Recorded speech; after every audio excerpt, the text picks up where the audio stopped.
حضور پاک صلی اللہ علیہ وسلم کی 5 نصیحتیں۔ ظاہر سی بات ہے حضور پاک صلی اللہ علیہ وسلم کی احادیث اور آپ کی تعلیمات میں امت کے لیے، انسانیت کے لیے کہیے کہ پریشانیوں سے خاتمے کی چیزیں ملتی ہیں اور زندگی گزارنے کا ایک طریقہ ملتا ہے۔ زندگی کے اندھیروں میں ٹھوکریں جو انسان کھاتا ہے اس کے لیے روشنی کا انتظام ہوتا ہے۔ اس لیے ضروری ہے کہ ہم جو ہے اپنی زندگی کے مسائل قرآن اور حدیث کی روشنی میں حل کرنے کے عادی بنے۔ چنانچہ یہ 5 نصیحتیں ہماری زندگی میں بہت کچھ چیزیں بہتر بنا سکتی ہیں۔ فرمایا، حضرت ابو ہریرہ رضی اللہ تعالیٰ عنہ سے روایت ہے، وہ کہتے ہیں کہ رسول اللہ صلی اللہ علیہ وسلم نے فرمایا، کون ہے جو مجھ سے ان کلمات کی تعلیم حاصل کرے اور خود ان پر عمل کرے یا ان پر عمل کرنے والوں کو سکھا دے۔ 5 چیزیں ہیں۔ کسی کے اندر خود اتنا جذبہ ہے جو ان پر عمل کرنا چاہتا ہے تو حضور پاک علیہ السلام نے یہ جملہ بولا ترغیب دینے کے لیے، شوق پیدا کرنے کے لیے۔ تو سیدنا ابو ہریرہ رضی اللہ تعالیٰ عنہ کہتے ہیں کہ میں نے کہا، اے اللہ کے رسول، میں ہوں، میں تیار ہوں اس کے لیے۔ تو حضور پاک صلی اللہ علیہ وسلم نے میرا ہاتھ پکڑا اور شمار کرتے ہوئے 5 چیزیں بتلائیں۔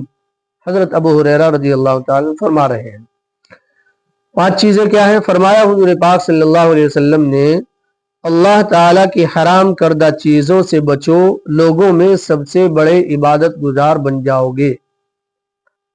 یعنی عبادت گزار بننے کا اور اللہ کی نظر میں محبوب بننے کے لیے صرف یہ کافی نہیں ہے کہ ہم نیکیاں طاعات بجا لاتے رہیں، بلکہ اللہ کی نظر میں محبوب بننے کے لیے یہ بھی ضروری ہے کہ ہم گناہوں بھری زندگی بھی چھوڑ دیں اور اسے خیر آباد کہہ دیں۔ اگر اس کے برخلاف اور اس کے برعکس زندگی گزر رہی ہے، نیکیاں خوب ہو رہی ہیں، نمازیں بھی پڑھی جا رہی ہیں، تلاوت کا بھی خوب اہتمام ہو رہا ہے، لیکن گناہوں سے بچنے کا اہتمام نہیں ہوتا، تو سمجھ لیں کہ پھر جو ہے عبادت گزار نہیں ہے اور ہم دھوکے کے اندر ہیں۔ جو ہے حدیث کی روشنی میں بڑے عبادت گزار نہیں ہے۔ سب سے بڑا عبادت گزار وہ ہے جو اللہ کی حرام کردہ چیزوں سے بچے، نیکیاں بھی انجام دیتا رہے اور اللہ کی حرام کردہ چیزوں سے بچتا رہے۔ تو گویا حضور پاک علیہ السلام نے جو ہے اس سوچ کو ختم کیا کہ بھئی صرف عبادات کافی ہو جائیں گی، عبادات بلا شبہ فائدہ دیں گی لیکن کافی نہیں ہوگی۔ عبادتوں کے ساتھ ساتھ کہنا چاہیے کہ حرام چیزوں سے بچنا یہ بھی ضروری ہے، بلکہ یہ بھی عبادت کا حصہ ہے۔ عبادت کے 2 پہلو ہیں، کچھ کام کرنے کے، کچھ کام چھوڑنے کے۔ تو کچھ کام جو کرنے کے ہیں انہیں کر لینے سے انسان کبھی عابد شمار نہیں ہوگا، کبھی عبادت گزار شمار نہیں ہوگا۔ اس کے لیے ضروری ہے کہ کرنے کے کاموں کو کیا جائے اور نہ کرنے کے کاموں سے بچا جائے۔ تو اسی کو حضور پاک صلی اللہ علیہ وسلم نے ارشاد فرمایا، اللہ تعالیٰ کی حرام کردہ چیزوں سے بچو، لوگوں میں سب سے بڑے عبادت گزار بن جاؤ گے۔ اس لیے اگر کوئی نمازی نماز بھی پڑھتا ہے، گالیاں بھی دیتا ہے، تو اسے گالیاں دینے کی عادت یہ چھوڑ دینی چاہیے۔ اگر کوئی نمازی نماز پڑھ رہا ہے، بد نظری کرتا ہے، جو ہے عورتوں کو تکتا ہے، تو اسے چاہیے کہ وہ جو ہے اپنی اس بری عادت کو چھوڑ دے، تب جا کر اس کے لیے تب جا کر جو ہے وہ اللہ کی نظر میں بڑا عبادت گزار سمجھا جائے گا۔ دوسری بات، حضور پاک صلی اللہ علیہ وسلم نے ارشاد فرمائی کہ اپنے حق میں اللہ کی تقسیم پر راضی ہو جاؤ، سب سے بڑے غنی بن جاؤ گے۔